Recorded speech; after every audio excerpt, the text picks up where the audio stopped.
ఏమిటి ఇచ్చిన పాప? వద్దు, ఏడవద్దు. నువ్వు అమాయకురాలాగుంటే అందరూ ఆడవాళ్ళు నీ గురించి చెప్పుకుంటారు. వాళ్ళ భర్తలంతా యోగులా? వాళ్ళ గురించి నాకు తెలీదా? ఒక్కొక్కడు ఊరికొక అమ్మాయి ఉంచుకున్నాడు, వీధికి స్టెప్ని పెట్టుకున్నాడు. నేను అట్లానా?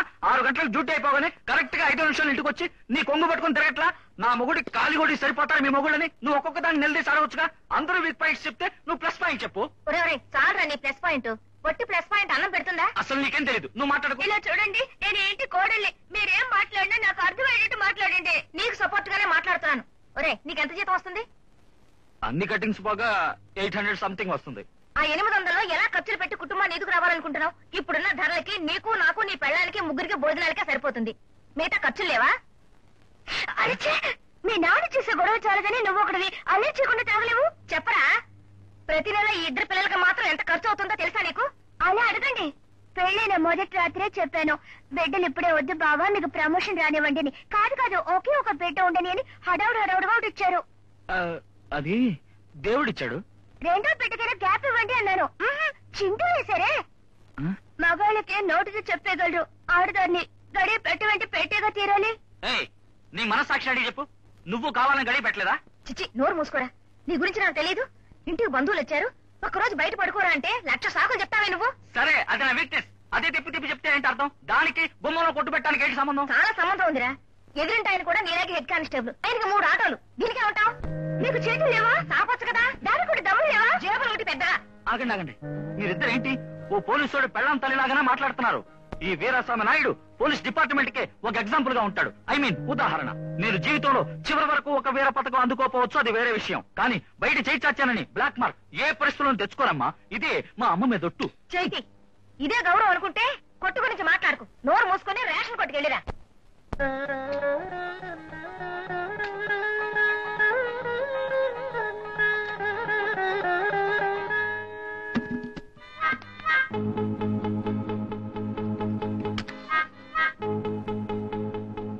ఆంజనేయ, ఈ హారతి నేనిచ్చిందే అని అనుకో.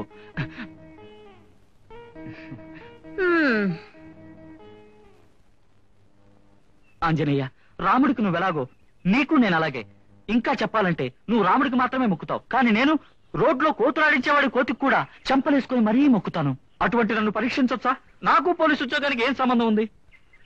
మా నాన్న తాత పోలీసు ఉద్యోగం చేశారని మా అమ్మ నన్ను పనిలో పెట్టింది. కేసు బుక్ చేయలేదంటే పెద్ద ఆఫీసర్లు తిడతారు, క్యాష్ తీసుకోలేదంటే పెళ్ళ అమ్మ తిడుతున్నారు. ఇంతెందుకు, నా కొడుకే నన్ను లెక్క చేయటం లేదు. నీ తోకలు నిప్పంటించినప్పుడు నువ్వు ఎన్ని అవస్థలు పడి ఉంటావో అంతకంటే ఘోరమైన అవస్థలన్నీ ప్రతిరోజు నేను పడుతూనే ఉన్నాను.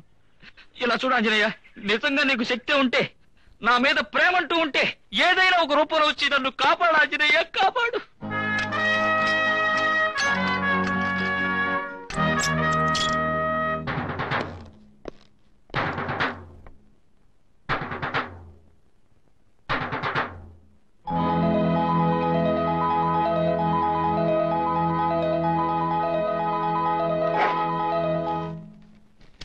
నీ బిఏ సర్టిఫికేట్, నువ్వు మెడలో వేసుకున్న డాలర్ చైన్, ఇంతకాలం నువ్వు ఇక్కడ పనిచేసినందుకు ప్రతిఫలం తీసుకో.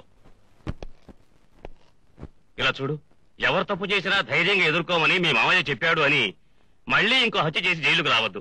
అర్థమైందా? ఇది శ్రీకృష్ణ జన్మస్థలానికి పర్మనెంట్ కేసే.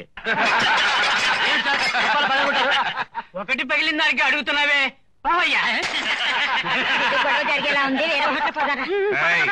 నోరెత్తావో కాలో చెయ్యో తీసేస్తా. నా ఇష్టం వచ్చినట్టు చేస్తా. ఎవరు తప్పు చేసినా ధైర్యంగా ఎదుర్కోమని మీ మామయ్య చెప్పాడు అని మళ్ళీ ఇంకో హత్య చేసి జైలుకు రావద్దు. ఎంతమ్మా బిల్లు? 40 రూపాయలు. 40 రూపాయలా?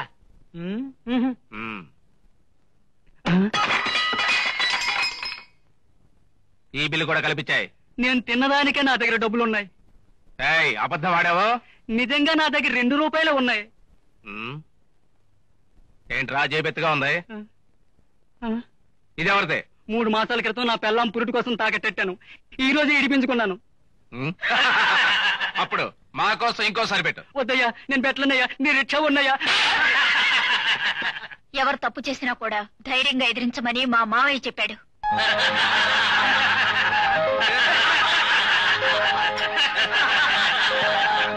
సూపర్ గురు, మనకంటూ రోజు ఒక పిచ్చోడు దొరుకుతూనే ఉన్నాడు. గురు, అలా చూడు. వాళ్ళ బిల్లు ఇవ్వండి. మీ బిల్లు ఇవ్వండి.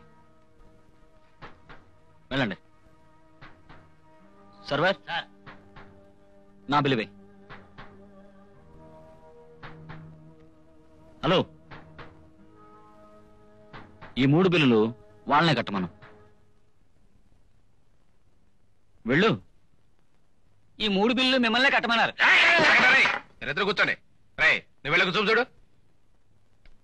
ఏంటి నాన్న?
అయ్యా, ఇన్నాళ్ళు ఈ ఊళ్ళో వీళ్ళు చేసే దారుణాలు కాస్తా కోస్తా కాదు. నా అదృష్టం ఈ రోజు మీరొచ్చారు. నా పెళ్ళాం తాలి కాపాడారు. ఇప్పుడు కొట్టారు చూడండి. ఇలాగా అప్పుడప్పుడు అక్కడక్కడ కొడుతానండి. అప్పుడే అడిగ వాళ్ళు ఎవరూ లేరని ఘోరాలు చేసేవాళ్ళు తగ్గుతారు. మా బోటోలు హాయిగా బతుకుతారు.